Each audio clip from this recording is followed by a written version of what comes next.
Божае нараджэнне – адно з самых вялікіх хрысціянскіх святаў. Перажываючы яго, вернікі разважаюць таямніцу нараджэння Божага Сына. Усе людзі імкнуцца як мага лепш падрыхтавацца да яго. Калядныя і навагоднія святы у Віцебскай дыяцэзіі былі насычанымі на падзеі і мерапрыемствы. Стары 2010 год распачаў традыцыйныя дні хрысціянскай культуры, якія завяршыліся ў новым 2011 годзе. Адной з самых значных падзеяў стала ўрачыстая святая імша, якую адправіў у касцёле Езуса Міласэрнага біскуп Уладзіслаў Блін. Прамаўляючы гамілію, ён заклікаў сабраных вернікаў несці ў свет Божы супакой, які прынёс нам Езус Хрыстус.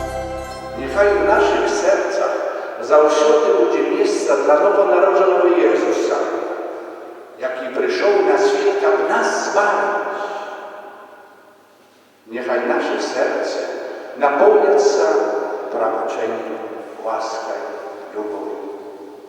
Niechaj te światy będą dla nas dobrymi i szczęśliwymi. Увесь свет традыцыйна напярэдадні святаў мітусіцца, стараючыся задбаць пра вонкавы выгляд дамоў, вуліц, крамаў. Людзі рыхтуюць адно аднаму падарункі, жадаюць шчасця, здароўя і дабрабыту. Ва ўсім гэтым святочным поспеху і ззянні бывае на другі план адыходзіць той, каму мы абавязаны святам Божага нараджэння – Езус Хрыстус. І вельмі радасна тое, што многія людзі усведамляюць сабе патрэбу наведвання касцёла, удзелу ў святой службе. Адным з важных момантаў належнай падрыхтоўкі да свята Божага нараджэння з'яўляецца сакрамент споведзі. Як жа інакш?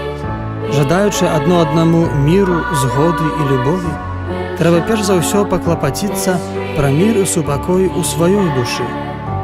Калядны настрой больш поўны і радасны, калі чалавек сам прыкладае намаганні і распаўсюджвае супакой Божы, пра які спявалі анёлы ў Бэтлееме. Евангелі нам расказвае, што маленькі Езус нарадзіўся ў вельмі бедных умовах. Валадар сусвету прыйшоў на зямлю як жабрак. Гэтым ён хацеў падкрэсліць сваю салідарнасць з кожным чалавекам, нават самым пакінутым. Бог нарадзіўся ў хляве між жывёламі, каб сказаць чалавеку: «Будь міласэрны, працягні руку дапамогі свайму брату, не праходзь абыякава каля церпячых і патрабуючых».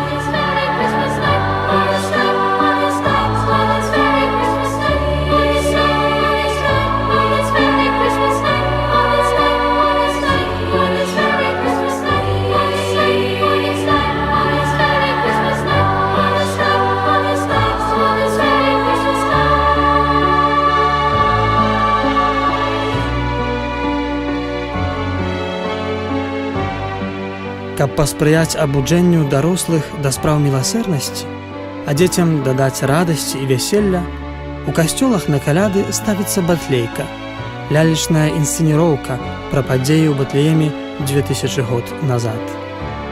Часта вернікі не абмяжоўваюцца толькі дэкарацыяй. Дзеці і моладзь рыхтуюць сапраўдны тэатр з касцюмамі і ролямі. Радасць з нагоды Божага нараджэння вернікі выказваюць таксама праз калядкі, песні пра нараджэнне Божага Сына. Сёлета прайшоў 9-й фестываль «Зорка Бэтлеема» ў Мёрах. На ім выступілі маладыя таленты з розных парафій Віцебскай дыяцэзіі.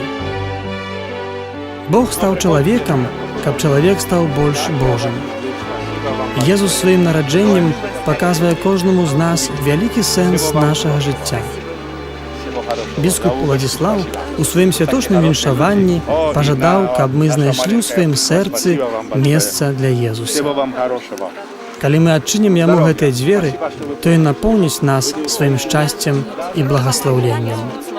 Божае нараджэнне. Радуемся разам з анёламі.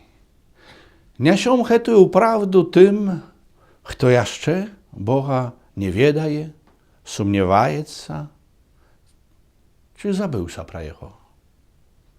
Niechaj u naszych sercach zаўсёды будзе месца dla nowonarodzonego Jezusa, jaki прыйшоў на свет, каб нас збавіць. Няхай нашыя сэрцы напоўняцца прабачэннем, ласкай і любоўю. Няхай будуць гэтыя святы для нас радоснымі, добрымі, шчаслівымі. Бог нараджаецца і нам благословляе в ім'я Отця і Сина і Духа Святого. З Рождеством! У межах фестывалю Дні хрысціянскай культуры ў Віцебску з благаславлення біскупа Владислава Бліна у Віцебскай абласной клінічнай бальніцы праходзілі калядныя святы для маленькіх пацыентаў. Парафіі Віцебска, дабрачыннае таварыства «Карытас», гарадскі цэнтр дзіцячай творчасці, музычны каледж імя Салертынскага і медыкі падрыхтавалі цікавую выстаўку дзіцячых работ, калядны спектакль «Божае нараджэнне» і канцэрт класічнай музыкі. А кожны з маленькіх пацыентаў атрымаў салодкі падарунак і цацку, выкананую рукамі юных парафіянаў віцебскіх парафій і вучняў гарадскога цэнтра дзіцячай творчасці. Поскольку это рождественский период, и все ждут праздника. Поэтому милосердие – дело общее, и мы делаем все вместе общее дело. Час калядных і навагодніх святаў прайшоў вельмі хутка. Але само Божае нараджэнне, яго радасць і благаславленне, нягледзячы ні на што, застаецца ў чалавечых сэрцах. Няхай жа Божая любоў, што нарадзілася ў Бэтлееме, абуджае ў нас прагу да святасці, міласэрнасці і робіць нас шчаслівымі.